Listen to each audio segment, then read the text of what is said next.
Welcome back to Armchair Gaffers, episode 4.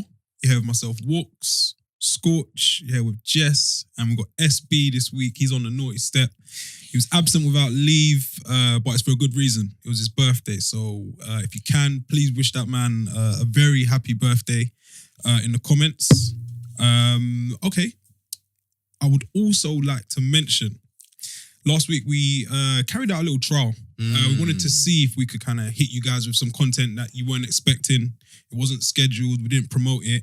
And the response was amazing. We're overwhelmed again. And the views were great. We also had something else planned for you guys for our subscribers. When we got to 1,000, wanted to celebrate and send something out. Maybe a signed gift from a Premier League footballer. Who knows? Who knows? But the subscriptions just kept climbing and climbing. So we've skipped past 1,000. So stay tuned for a present for 2,000, are we saying? Yeah, it's got to be. And we're quite close. So I'd probably advise you to get on board, subscribe, tell your mates to subscribe, and you could end up with some very, very, very valuable swag.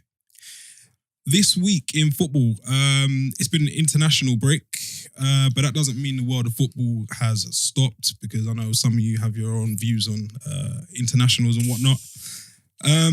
But it is a football story which doesn't concern the football pitch. You'll see where I'm going with this. This week, Marcus Rashford was awarded with an MBE. Well done, Marcus. What a lad. What a lad. Clap. And I think that's a big thing. It's something that we see every now and again. But for someone of his age and what it was he was kind of awarded with the MBE for is something that we really, really have to respect. So I've got a small blurb on it here. Rashford was awarded an MBE in the Queen's birthday honours list for services to vulnerable children in the UK. The footballer, 22, campaigned for the government to allow about 1.3 million children to claim free school meal vouchers in England's summer holidays during the coronavirus pandemic. What does MBE stand for? I think I know the answer. Go on, Jess. Let's go, Jess. Do you know the answer? Let's go, champ. M Block Europe. Close. That's actually close. M Block Europe. Yeah. I'm embarrassed Manchester myself. Block Europe. Man Block. Oh, no. I don't mind embarrassing myself, but I believe it is a member of the British Empire. Yes. Oh. I didn't know that. Yes. I know MBE, I know OBE, I do not know CBE. CBD. Whoa, that's a different show, but yeah. He knows this. I know Yeah. about CBD. So yeah, Jess, you've nailed it in one. Congrats. So that is kind of like 3 points in terms of Gaffer of the week. So you're ahead. Whoa, at the minute. whoa. You're leading. Okay. Can I just say as well Whoa there. that we had a few votes for Gaff of the Week last week. Yes. And guys, you cannot vote for someone based on their rap career. That's not how it works, okay? Yeah, I'm not pointing any fingers No names. or saying any names. Yeah. The criteria is Well, strictly... hold on 1 second. What about the scandal? Oh yes. The bot scandal. We here at Armchair Gaffers are against bots for views. We're against bots for followers, subscriptions, and also comments. We did a little investigation, and it came out that people were voting for themselves using bots. Wait, no? What? But moving on. Speculation. That didn't happen. Spec. Can you name other footballers with MBEs? Has David Beckham got one? David Beckham must have one. Or is it I don't have him on my list, but I know he definitely received Ian Wright has an MBE. MBE or some kind of honour. My list here is a very weird list, and it's not kind of Charlton? a list of probably so, Okay, right. but my list is very unique. So I've got Gareth Crooks, services to football, Viv Richards? 1999. Legend. I've got Henrik Larsson as well, 2006. He won or was awarded an honorary MBE for services to football, and another one. Henrik? Henrik? All them goes in Scotland. It counts for something. All them goes in a park in Scotland. Mad with the dreads. We respect the SPL as well. I do. I don't know about these lot. All leagues matter. Jason Roberts as well. What? Jason Roberts in 2010. So this is my list of kind of people we wouldn't expect. Jess, also. I know we spoke talking about MBE school dinners. What was your favourite school dinner? You know what? I haven't even got to think about that. Turkey Twizzlers. And the fact, you know what it was? At first, I'll be honest with you guys. When I first heard about Rashford doing this whole school dinner thing, I don't have any kids, so I didn't really get it. Yeah. And then I was like, wait, hold on. When I was a kid, I only went to school for PE and school dinners. That was it. Turkey Twizzlers, chicken drummers, potato smiley faces. Chicken drummers. Sprinkle cake. Oh, the sprinkle cake. And there's another thing. Don't know if you guys had it. I went to a really good school, by the way. Did it all, Jess? Caramel tart. Yeah. No, we didn't. Nah. See, Is that hot? Is that cold? It's cold, but you hard can though, put isn't custard on it. It's got the Yeah. base. I was getting it in but primary school. That's what I'm talking about. If anyone else had caramel tart in school, let us know. At the moment, I've never heard of it, never seen it. I went to a good school, like I said. Okay. But these guys, these armchair gaffers, they know what I'm talking about. Scorch, your favourite school dinner? Didn't really have one. Oh, you were too busy hopping the fence, going to the shops. You know my thing. I was scaling that fence. I'm out there. SB, I feel like you're a man that used to sell bare sweets. I don't know why. I've just got this feeling you were like a young hustler. Straight from Sainsbury's. Okay. We're not going to go into it though, but Talk about that. Lindo chocolate. Okay. And your school dinner, if you had to choose, if Rashford came to your school, what would you need to be on that menu? I need the sprinkle cake Okay. with the custard. With the custard. Fair play. Can I say, yeah? Rashford is the only football player that did a bit of research to get an MBE, not for football or services to football or That's anything. a footballer. Yeah, the only footballer that's got an MBE that's not for football. That's sick. Yeah. What a Do you lad. know what? Do you know what I couldn't help? Do you know what I couldn't help thinking about?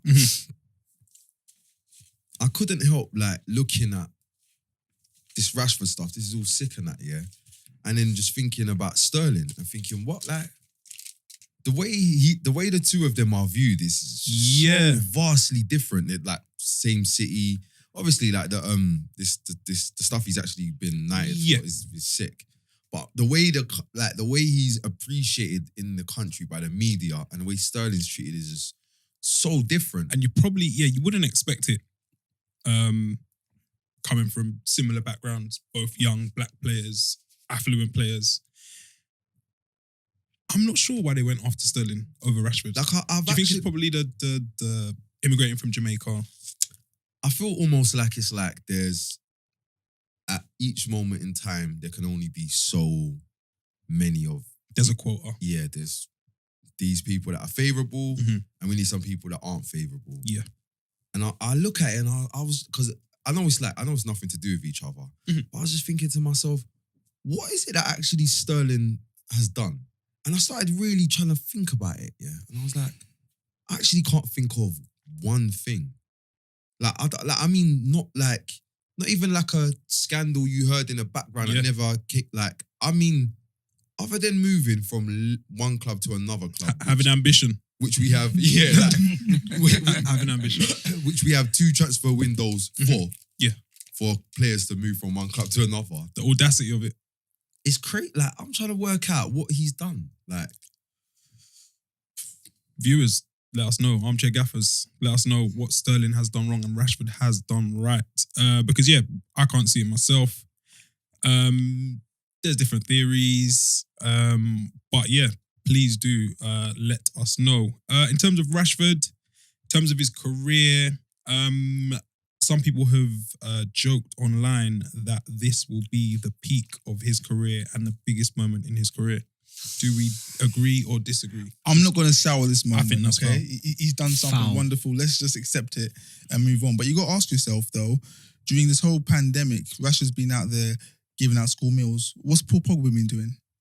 Where was he? Why didn't he cover and pick up the pieces? Graham Souness has now joined us today. hey, do you know what though? One thing I do think is like, when I saw how it's like you kind of forget how young Rashford is. He's 22, bro. Scary. Doing big things. Like, he's actually 20. Like, he's actually clean got 10 more years. Clean 10. Without a shadow of a doubt, 10 more years of ball to give us. And people think they know everything. How it's all going to pan out and Like, the this is journey ridiculous. off of, and I'd probably say this is one of his toughest or most indifferent periods where the performances haven't been at the level and the standard that he's set so far across the last 5 years or so. But yeah, the way people or some people are joking online on football Twitter, you think that this is it. And personally, I don't see it. SB, what do you think as a Man United fan? He's got time. He's got a lot of time on his hands. He's got a lot of time. On a different note, can you see Rashford ever at a different club? I don't see Man United selling him. What about you, Dan? What do you think? At present, I don't see it. He's like a United fan, been there since he was born. And I don't know, a lot of players kiss the badge, talk about playing for this amazing club, one of the greatest clubs in the world. And this is at different clubs across the world. But I don't know, when Rashford says it, I believe it. Maybe that's just me living in a fantasy United. world as a United fan, don't want him to leave, whatever. But I don't know, when I see him and I hear him speak and whatnot, it seems as if he's gonna be one of those one club men. When I see Rashford, and I see obviously United where he's at, I don't see him leaving United for any reason other than a bad reason. And I don't really see him falling far enough down the pecking order with so many other people around him that can do that. I don't really see that happening. Yeah. He doesn't really strike me as, like you said, somebody that is itching for a move away. Definitely not. And then it's at United also, how bad have you got to be for them to get rid of you? At present. At this It's time, not- yeah. Mhm. It's not hard. It's not, so I think I can't see it for now. Yeah, and I do think, if and when fortunes do change, he'll probably be there spearheading it and at the front of the good things, which... And it I will hope be is to come. the thing is as well, it will be so hard to get him, for another club to come and get him out. Not he wants to leave. For another club to come and turn his head. Yeah. And bro, the amount of money, there's the English player premium. It's I really couldn't see It'll be it. a big task. It's a Yeah. massive Yeah. task. And it's you'd only go that far if you really wanted him out there it was some world Mad. beating talent. Yeah. But if he was, then why are United going to let him go? And if he was that, then obviously there'd be a successful team on the pitch. So the stars are never really there's going to a align. few different variables which have to kind of align. Fair play. Armchair Gaffers at home, let us know your thoughts on Rashford being awarded an MBE for services to vulnerable children. Do we think this is the pinnacle of his career? I personally don't. These guys are different. I don't know about Jess. I don't trust Jess in a minute. But yeah, please let us know. This weekend, we saw a raft of international games. Prior to that, we saw some friendlies. And the Nations League is back. A tournament which divides opinion. Some people aren't really into it. I'm all for it. And if it helps England get closer to winning some silverware, again, I'm for it. Jess has termed this topic or this section, Southgate loves a sauceless squad. I did that because that's the impression I get. Whenever I see one of his squads, I'm like, there's nothing exciting in this squad. Do you know what I mean? Fair. But then I realized where I went wrong. Okay? We always look forward without looking at what's come before Yeah. to usher Go in on. this moment we're in. And I was like, whenever you look at a manager, you always think you can kind of get an idea of what their philosophy is. You look at Klopp, you can, without knowing football that well, you can have an idea on what Klopp's philosophy is, Mourinho's philosophy. Sorry, that is the snobbery. This guy. Guys, He showed me a book that he recently purchased. I And didn't was buy like, any he's- books. I don't buy books. He's gone clear. I don't buy books. That's Go on. everything I know from football is from first-hand experience, Mhm. Dan. Sorry. But as I was saying, I'm from the continent, remember? So we just know football. But as I was saying, with Southgate, I said to myself, what is his philosophy? and I couldn't answer the question. Scorch, SB, what is his philosophy? If I had to He ask you. tries to do ball playing, possession based. Ball playing.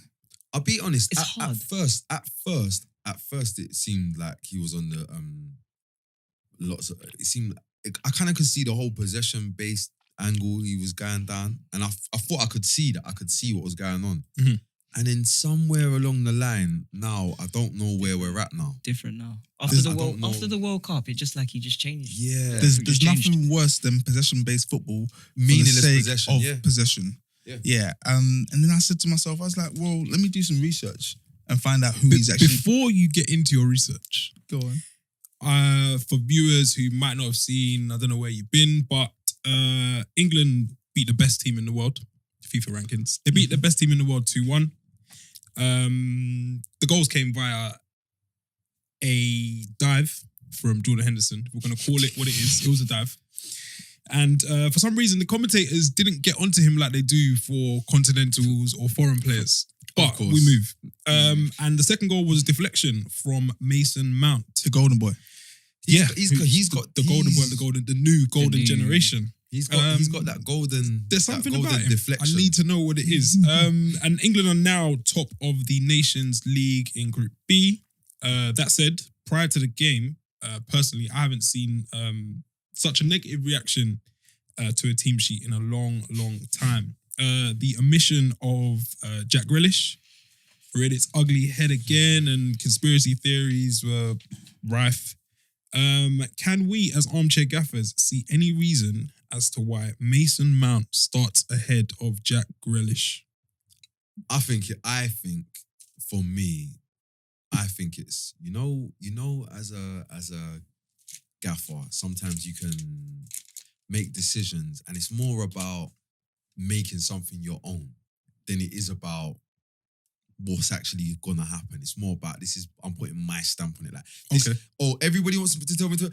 No, I'm playing. This is my Gareth's guy. way. And Yeah. when he boom, and when Mason Mount, because this is the thing as well. If Mason Mount starts his England career well enough, you're kind of guaranteed it's going to get better because he's so early in his development. Yeah. So as long as you're not fucking the whole shit up, as long as you're not messing the whole thing up, we're in an all right space because you're gonna grow and become what we need you to be. I feel like it's a bit of stubbornness. Mm-hmm. It's a lot of stubbornness. I I think. feel that, Yeah. as a manager, you probably need that. Do you think, Scorch, that from a Chelsea perspective and England perspective, they're trying to put Mason Mount in that space where he is the golden boy and he's going to usher us through this golden era? 100%. Yeah. 100%. I heard something like he played. Bro, the number sounded unreal, but I'm gonna say it. I think it was like 45 or 50 games in a row for Chelsea. That's strong. Like, Must be doing something right. yeah. A bit. Or is he being also pushed? Because what I can tell you is this does Chelsea happen. weren't patterned for 50 games or 45 games. Yeah, it's true. And he does get shoehorned into a lot of positions. Yeah, he plays more. He Yeah. pops up in places where you might not expect him to Because this is the thing. when there yeah, are specialists in those positions. like on one hand, I get like, he's so tactically intelligent and he can play Press. Yes, He runs a lot. He runs it, That's press. like. But the I'm with first that. thing. I Let's be get mad. it. I get it. But then it also it does come to a point where you're starting to kind of ask: is it a case of we think he's the best option in these particular positions we're playing, or are we trying to get him in the team? Yeah. And then the next question is what's your reasons for getting him in the team? Because it's not output. Uh-huh. He's not like, I don't know, he's not 30 goal contributions a season. No. Not just yet. Anyway, Seems like there's some sort of agenda. Jess, you had Yeah. something lined up prior to me setting the scene and the context. Southgate saucelessness. Oh, to do Yes. that. Yeah, Do you want to go back there? let's go, man. I was just saying basically that to get an idea into Southgate's philosophy, it's good to see who he's played under, who's influenced him. Poch is in the Argentinian squad, Simeone's in the same squad. Yeah. Mourinho, Pep, they were both under Robson, weren't they? Yeah. So you get an idea of what's come I before like them. where you're going with Yeah. this. So then you look at Who has Gareth played under? Who has he? I hear you cry. So Gareth spent his playing days at Crystal Palace, Aston Villa, and Middlesbrough. No poor clubs, by the way. No poor Big clubs. Yeah, this was in the late 80s and the early 2000s. Bar Palace, like. Yeah. At Palace, he played under Steve Coppell, the legendary Alan Smith, not that one. At Villa, he played under the well-known Brian Little and later on John Gregory. And at Gregory. Yeah, at Middlesbrough, in the twilight of his career, he played under the legendary Wally with the bullet. Sorry, the legendary Steve McLaren.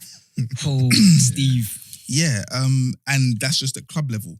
And then you look at him internationally, he's played under the great Terry Venables, Glenn Hoddle, Kevin Keegan. No, but these some They're good managers though. Glenn Hoddle. Or what? Scott, is there that over there or that unquestionable? No, I'm saying those managers are proper managers for me. Yeah, but he wasn't first choice. The England ones. The England ones Just the only. England Just the England ones. Okay, but at club level, I mean, there's not really any influences there that can really... Steve McLaren, not a saucy guy. Sauce or sauceless? Sauceless. I feel like there was a time where he was Catching a He got them to Europa He had League a final, wave. didn't he? He got season, Middlesbrough just a too. touch. Isn't he the reason why England weren't at Euro 2000 and... This is also true. But there was a period. Do you remember the period when he was in he was in Holland? Yes, FC yes. 20. Yeah. Doing a little thing. Yes, yes, And then- I remember, yes. I did that And Jackson. when he first did come to Derby, I thought, ooh. But then, Exeter. yeah. Yeah, so I'm just saying we need to get off Southgate's back because it's like he's had no positive role models. So this No is source very- role models in his life. That's so it. this is going back to like why people need strong male Yeah, exactly. role models in their lives. Some Exactly. source in their life. They need some source in their lives. So yeah, so that explains his lack of sauce. SB, I've got a question for you. Go on. So my question is, do we think Southgate picks his teams prior to the team meeting for an international camp? Sorry. Because Conor Cody and Jack Grealish were arguably the best players against Wales, and they were both left out. Do we think he's just someone who is inflexible, has something in his mind, is going to stick to that? Or do we think that maybe the inclusion of Walker over Cody is justified? I believe he doesn't like being told what to do. So there was times when they were saying to put in Maddison into the team because we needed creativity. Didn't want to put Maddison in the team. Mhm. There's been times where they're saying, let's put Grealish in the team. Didn't really want to put Grealish in the team. He put Grealish in the team and what happened? Man of the match performance. So I just think he just has preset squads. Yeah. He picks his 25 and then he already picks his 11 for what teams. And I think he delegates the minutes and he just sorts it out before. I don't think he literally goes into the game and picks a new 11. Because on form, he should never pick some of the players he picks. Yeah, he's shown. That's a fair shot. He's shown he's I won't say stuck in his ways sounds like a very harsh thing to say, but more so I would say he's shown like, and it's kind of unfair as well to say like it's a negative thing because it's part of the like we like praise Joachim Low for doing the same thing. When he says, "Right, I don't care what's been going on at club level. I'm picking This is my man. Won't know. Yeah. I don't remember there was a time No had that injury and No was in a bad place. Yeah, he said, "I don't care. That's our number one." Yeah, but he's Ter Stegen, chill he's out. doing that. Are we talking and about picking Neuer, not doing that, picking We're saying Pickford. No. But I'm There's just saying. different I know there's levels, but nonetheless, though, I'm saying I guess there's we similarities. praise. We kind of not praise, but you see people admiring Lowe's like strength of leadership, and then when it's Southgate, it's almost like. And don't get me wrong, I don't necessarily agree with some of the decisions Southgate makes. Yeah. And the people, and I'm like, why are you so loyal to Jordan Pickford? Why? And he said he will pick players off club form. He said he And will that's- always pick players off And club that is form. why he kind of won me over initially. At because first. it was refreshing to hear Yeah.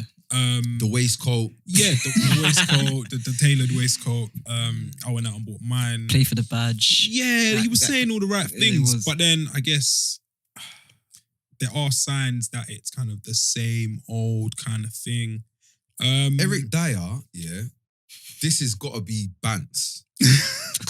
This is, bro. His current vein of form. How? Crazy. And this is coming from a man that supports Tottenham. Bro, did you So see the it's not penalty the biased. other day? It's wild. Did you see the penalty he gave away against Lukaku? Bro, It Go on like nothing it wasn't the happened as well. penalty. It's the reaction. Yeah, he done that. like, I can't understand. Like, you can't tell me that you've picked him based on anything you've seen recently. Who would you pick in place of him? Bro, I'd roll the dice. Me personally, I can't understand how John Stones doesn't play for England. Or Smalling. Smalling, like, bro, like, see, to me, I don't see why man think playing Maguire isn't insane, yeah, but playing John Stones is insane. I'm not saying one is that much more insane than the other, but to me, I like John Stones seems at least comfortable playing football for England. He might be comfortable and make mistakes. Maguire seems uncomfortable. Yeah, but the thing about Maguire, I'm going to defend him because you know with Maguire, if a fight kicks off, you're all right. Yeah. That's an ongoing case. So we probably won't talk about that. I want to say as well, I this week, before we come to film this, I said I'm going to defend Gareth Southgate because I know everyone's going to be against him. I'm saying, don't worry, Gary, I got your back, all right? Euro 96, don't worry, mate. We All got back. forgotten, yeah. Yeah. But then he said something absolutely absurd. Or maybe I'm just interpreting it wrong, okay? Oh, I know what you Verbatim. Yeah. Yeah. I've had to write it down. I think I know. I saw this trending. Yeah. And Please. I can't wrap my head around it, okay? So I'm going to read it. And I'm going to tell you what I make of it, okay? And hopefully you guys tell me, no, Jess, it's not that, okay? So he said, in reference to the continued omission of Jack Grealish, yeah? And 1 second, this is after or before his man of the match performance. This was after the man of the match performance. Just I'm for not- some, I just wanted to get that out there for context. After he bossed it. He said he has played a certain level of opponent and the next challenge will be the next tier of opposition as well. Okay, so the way I see that is that he's just been promoted. No, he wasn't. He's been in the Premier League for a whole year now. Wait, what? Yeah. I can't. Yeah. Yeah. Again. And Again, then, but second then, time. no disrespect to the man, but then he picks Calvin Phillips, who's a good player. We like, sorry, just to put We it out like there, Calvin we Phillips. like We Calvin like Calvin. Phillips. And we like top knots. Yeah, but we're just saying you can't say that. Guys, help me here because I'm struggling. I don't know what to make No, of it. we can't help him. No. Somebody, There's a lack of please. consistency. That's And I his guess issue. his actions are going against his words. And that is where you start to come undone and people start to question, I guess, your decisions. Yeah, I saw that statement and was quite baffled by it. Bearing in mind as well, this is after Villa brush Liverpool. Yeah, and probably the highest profile game that Jack Grealish played in, apart from the one where he got punched and ended up scoring. But most recently, Yes, crazy. And you know what's mad? When I was in a similar space to you, Dan, where like, do you remember this? Like, I don't know if it was a speech or a statement he put out there. I think it was around in the World Cup when he was talking about a multicultural. it's about culture, man, and people from different backgrounds. And I was like, is this really good PR or am I like, do I like this guy? and I believe that part of it. I believe, and that's kind I of bought what into I it. did to getting me on side. I think. And then I think to myself, I'm like, yo, yeah, I like, because I'm not a massive England fan. I'll just tell you the truth. I'm a West Indian boy. Like, How are Jamaica getting on in the CONCACAF. the gold cup. Yeah. Get me? But yeah, so I kind of bought, and then I think to myself, was I like starting to kind of delude? Like, is it because I wanted them to do well? You got loads of Spurs players, you got loads of young black players. I'm like, yeah, I'm kind of here for this. But then, as times passed, and we're kind of looking at it a bit more. I'm like, why is Jordan Pickford still playing? Starting to get that. I'm getting that same old feeling where things start to turn. We've been there before. I didn't see before. I didn't really see him making decisions. Yeah, that seemed like, you know, the typical England decisions where it seems like a decision that isn't made necessarily on pure footballing reasons. Yeah. But we're getting into that space now. Because why am I seeing Eric Dyer? Because I know the last 5 times you saw him, he was poor. I know when you're scouting because I was watching we all of we them, all saw And that, yeah. Pickford as well. and he gave away penalties in all of those games. And the penalty he gave away the other day, I'm sorry, I have to say it again. Is he serious? Go back and Bro, watch it. He's sliding, yeah. Lukaku's not even like touched the ball at his feet to strike it yet. He's just traveling with the ball. He's sliding to block a shot before a man's even Thinking about winding up the shot. It's a rash decision, and it adds to, I guess, the disbelief from some that he was chosen ahead of a number of different. But who centre though? backs. You're saying that? What was he playing centre back? Yeah. Oh, I thought he played in midfield. No. He's converted to a different centre back It's a again. CB now. He's a CB now. It's a CB Luckily now. for Again, Tottenham. he's Now, gone back to my the thing was, if he was playing in midfield, I would have said, okay, but who? But in centre back, you've got loads of players. Again, Chris Smalling, why isn't he getting called up? For me, Chris Smalling is like, I'm not a massive fan of Dan. You know this. I'm not a massive fan of Smalling because he's just so awkward. It's in terms angular. of It's on very the football. angular. It's but it's functional though. He can defend. Yeah, like he can actually defend it and he can compete. Bro, give him that. Yeah, I think that one, Southgate you said give it's him- because he's not passing, isn't it? He said wants that's why he someone that didn't- can play But out. I don't know if Maguire can pass because I thought Maguire could pass out until we signed him, it's just off the pitch. Yeah. There's a lot going on, man. Kyle Walker's not really much of a passer either. No, but Comfortable. he's so secure in his choice of techniques that he uses. He kind of minimalizes the opportunity of And as misplacing far as a a pass. pure play athlete, I don't know if there's anyone who's more of an athlete. yeah. And he's a winner now. He's Under got that Pep- now. He's got under that Pep tag. as well. Yeah, he's a winner. And he's bringing the trim back. Yes. Yeah, big ups on that, man. Big that up.